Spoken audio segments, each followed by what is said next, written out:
All right, so examples 7 and 8 are a little different as they have what we call binomials in the denominator. Okay, so there's more than one term. Here's 1 is a term and 4 squared, so 2 is a term.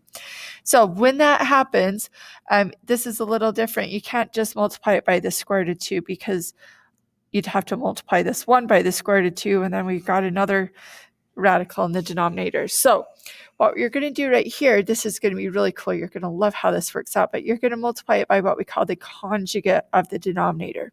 Conjugate is a fancy word. You've probably heard it before. We've talked about it when we were doing our factoring.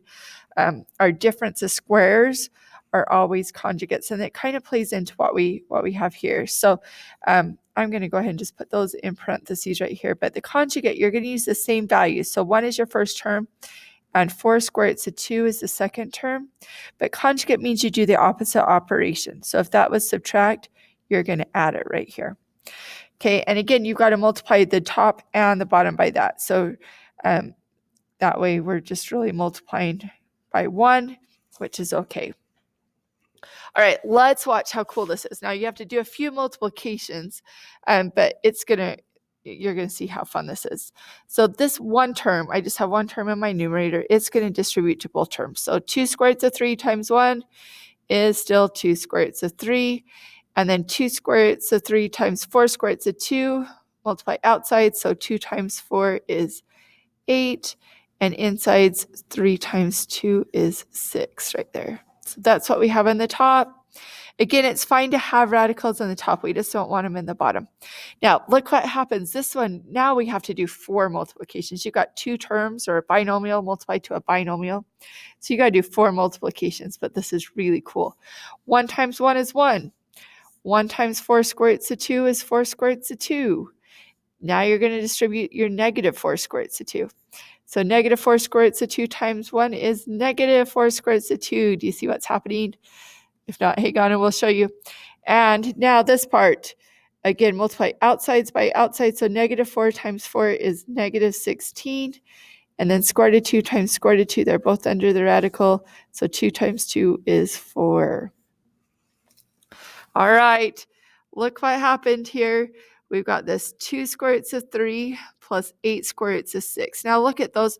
Those cannot be simplified. 3 cannot be simplified, 6 cannot be simplified, and they're not the same, so you cannot add them together. So that's just your top.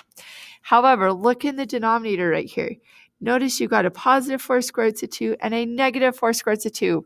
Those cancel out. That's why we do the conjugates, is because now you don't have any square roots of 2. Your square roots of 2 just disappeared. So we still have this 1. And then over here, this square root actually disappears too because you can take the square root of 4. What is the square root of 4? It's 2. So this is really just negative 16 times 2. So we're going to subtract 32 from this. So this just turns into, let's write it right here, 2 square roots of 3 plus 8 square roots of 6, all divided by negative 31. Isn't that fun how that happens? All right. Let's keep going. I'm just double checking. It looks different than Mr. Nelson's answer key, but I think we did that correctly. If not, I'll post another video correcting it. All right. Look at this last one. It also has a binomial in the denominator. So we're going to do the same thing. We're going to multiply both the top and the bottom by the conjugate, by the square root of 5 minus the square root of 3. Okay, again, so you just take the same first term, same last term, but opposite operation. So, and this has to multiply by the same thing. So square root of 5 minus the square root of 3. All right, let's multiply. So 4 multiplications in both the top and the bottom. We're going to be doing a lot of multiplications here. We've got 5 square roots of 5, and then minus 5 square roots of 3. And this turns into, now we're going to distribute our negative square root of 5, so that'll be negative square root of 25, and positive, and they're both under the radical, 5 times 3 is 15, so positive square root of 15. All right, that is all over. We'll simplify that in just a second. Let's distribute the denominator as well. 5 times the square root of 5 is the square root of 25. Square root of 5 times negative square root of 3 is negative square root of 15. Then we've got the positive square root of 15. And then our last times our last. Positive times the negative gives me a negative. And square root of 3 times square root of 3 is square root of 9. All right, let's do some combining here and kind of simplify it down, then see what we can clean up even more. This is my only like term, and it's simplified. So 5 square roots of 5. This one's still okay. Negative 5 square roots of 3. That's simplified. What's the square root of 25? It's just 5. So we're going to turn that into a 5. And 15 cannot simplify. So we still have 4 terms on the top. That's okay. And there's radicals up there. Again, it's fine if they're in the numerator. They just don't want to be in the denominator. So look what happens down here. We have a negative square root of 15 and a positive square root of 15. So again, just like over here, that's why we take the conjugates, is because our square roots disappear. What's the square root of 25? Well, just 5.